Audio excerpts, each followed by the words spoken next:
Hey there again, gents. How you going? Here we go. All right, let's jump right in. Okay, so your move. We've got the explanation to the kids. Doesn't have to be the whole truth. Now, this is what I'm saying here is that when you're explaining something to your kids about what's going on with mum and dad, bend the truth. All right, they don't need to know the actual ins and outs of why the breakup happened and why mum and dad are separating. Okay, we can find an analogy, we can find something that they could relate to with their age group, and we could, and keep everything positive. Keep the talk positive. Mum and dad still love you. Mum and dad are still friends, along those lines, that sort of thing. And as I've said before, don't talk down to their mother, all right? If she's not there, if you're just talking to them by yourself. And avoid talking to them when you're angry. This is, so I've spoken to a few dads over the past year or so as I've built this course up, and one dad in particular told me that one of the biggest things he regrets was talking to his children when he was angry towards the mother. He said some things that he shouldn't have. His daughter then was 13. Now his daughter is 14, almost 15, because this is probably about 14 and a half now. She still hasn't spoke to him, okay, from what he had said, and he is devastated about that. He's still trying to get communication with her, but it's something it's sort of affected his whole restarting again and trying to get custody of the children, trying to see them again. This instance of being angry and talking to them has affected his whole next phase of his life and trying to get his kids. So very important. And what are you going to do as far as the sleeping arrangement goes in the house? This can affect. It's not critical, but it's still an important step in this initial stage of what you can do straight away. I remember when we told our kids what was going on. We didn't tell them the whole truth because what had happened, they didn't have the emotional maturity to handle this adult talk about how our relationship ended pretty suddenly. So we bent the truth a little bit. We just sort of said that mum and dad have fallen apart and we're better friends now, and they kind of bought that.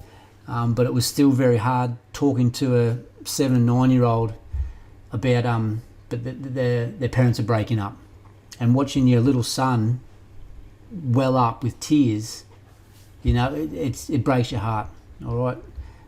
The analogy that we used for them, you could find something like they have friends at school, and then that friend will get more into sport, and this friend will get more into the arts or music, and as they get older, they just drift apart and establish new friends, and that's just what's happened with mum and dad. Okay, so what are your options when it first happens? Now, so it's happened, you found out your relationship's over, shock, horror.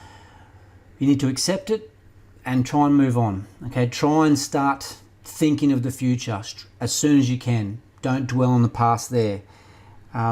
Firstly, you're probably going to move to a spare room. That's the first thing you're going to do, I'd say. Unless you're in a volatile situation that's very hostile and you feel for your safety, which can happen to the men, then you want to get out as soon as you can. Find refuge with family or friends, or with professional assistance, state housing, or guidance and protection. Okay, there is out there in your state or province, wherever you are at the moment. You can get emergency housing for this situation. But if you are staying in the house, okay, you move to the spare room. An explanation there, dad's getting up early for work. That's why he's got to sleep in the spare room, because he's waking mum up. That's easy enough to get over, to say, and they can buy that one easy enough. If you do stay in the house initially, it's very convenient. You get to see the kids a lot. Money, finances, mortgages, all that will stay pretty much untouched. But eventually you will need to get your own place or her own place. You will need to be living separately some in the near future. Okay, I don't advise staying in the same house for too long. All right, it's very hard to move on Now, as I said, like those, if you did go to a friend's or family's house, it doesn't have to be a final destination. It's just a temporary thing at the moment. We do talk about that a bit later on in living arrangements, so we'll cover that more there. Okay, so if you've made a decision, don't waste time. So this is a good one. So be decisive if you've made the decision, and when you look back, you can see, oh, that was a bad decision. But when you first make a decision in this initial stage of a separation, it's the best decision you could make at that time with the information you had, okay, and how you're feeling. All right, so consider all the options, make the decision and stick to it.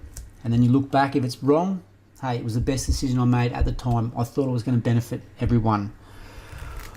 All right, okay, so let's go to the next one here. Keep your lines of communication open to those that matter most. Now, those that matter most to you right now are your kids and family and friends. Yeah, close family and friends.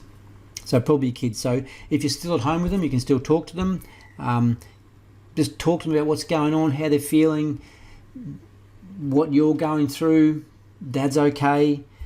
Make time. Okay, make time to talk to them. All right. This is another thing we're going to cover in more detail later on about being efficient or effective with your communication relationships. Family and friends. Now, you do have a support network around you. Okay, you might not think you do, but you do. They're going to want to talk. Okay, they're going to want to know, and talk to them. Okay, as I said before, choose who you talk to, but don't shy away from it. Don't shut them out. Okay, embrace that, because you'll need to get it off your chest, man. I tell you that. You will. Don't go self-pity. Don't go, oh, woe is me, and drown, because you'll end up going down a big dark hole, and it's very hard to get back out of if you go down there.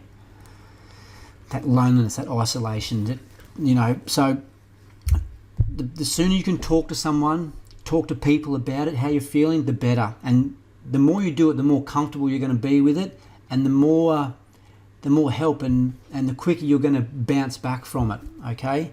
So keep the lines of communication open. With your children, if you're not living there, texting, ringing, WhatsApp, Messenger, Facebook, Instagram, those things. But if they're younger, you can, a good one for the little ones is to write them letters. Write a handwritten letter and post it to them. Okay, imagine how excited they would be seeing your little son or daughter's face, read a handwritten letter from you. Hey darling, I love you. Can't wait to see you next Thursday or next weekend. We're going to go to the zoo. They're going to love that, and they're going to anticipate that, and they're going to be waiting to see their dad.